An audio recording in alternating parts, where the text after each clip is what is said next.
उन्हाळा आला की संपूर्ण राज्यभरात चर्चा असते अकोल्यामधल्या कडक आणि रणरणत्या उन्हाची। मार्चच्या दुसऱ्याच आठवड्यात अकोल्याचा पारा 41 पार गेलाय।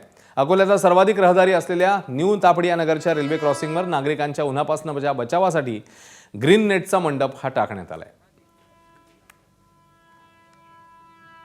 खूप चांगलं वाटतं। आता कमीत कमी अर्धा तास 20 मिनिटं थांबायचा वेळ पडला तर सावली कशी झाली आपल्याला, त्या कारणाने चांगलं धन्यवाद। उन्हाचा पारा भाऊ खूप आहे आणि 5 मिनिट 2 मिनिटं माणूस थांबू शकत नाही, तर याच्यामुळे थोडा फायदा झाला का? हो, खूप फायदा झालेला आहे। इथे थांबण्याचा पण सोय वगैरे झालेली आहे। हे चांगलं केलेल्या नगरसेवकांचे तर खूप आभार आहे आमच्याकडनं।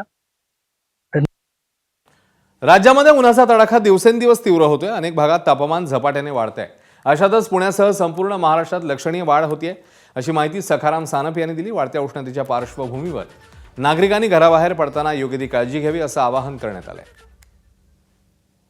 ॲक्च्युली काय आहे की ज्यावेळी ट्रान्झिशन असतं, ज्यावेळी विंटरमधून आपण ज्यावेळी समरमध्ये जातो, म्हणजेच फेब्रुवारी महिना आणि मार्च ह्याच्यातलं जे ट्रान्झिशन आहे, ह्यावेळी तापमानामध्ये वाढ होण्याबरोबरच मिस्ट किंवा हेज ज्याला आपण म्हणतो असे कंडिशन्स असणं साहजिक आहे।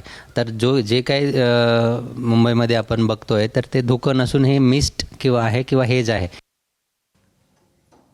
बुलढाण्यामध्ये जिल्हा परिषदेच्या शाळा आता सकाळच्या सत्रात भरवाव्यात असे आदेश देण्यात आले। विदर्भात उन्हाचा तडाखा वाढतोय।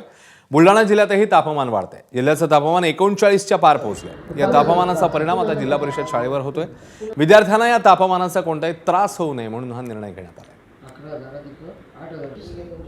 जिल्ह्याचं तापमान 39° पर्यंत वाढल्याचं आपण सगळ्यांनी पाहिलं आहे, वाचलं आहे।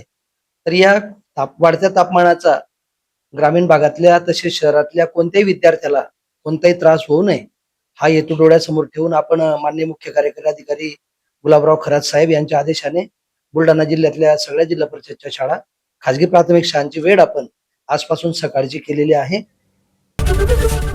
एबीपी माझा, उघडा डोळे बघा नीट।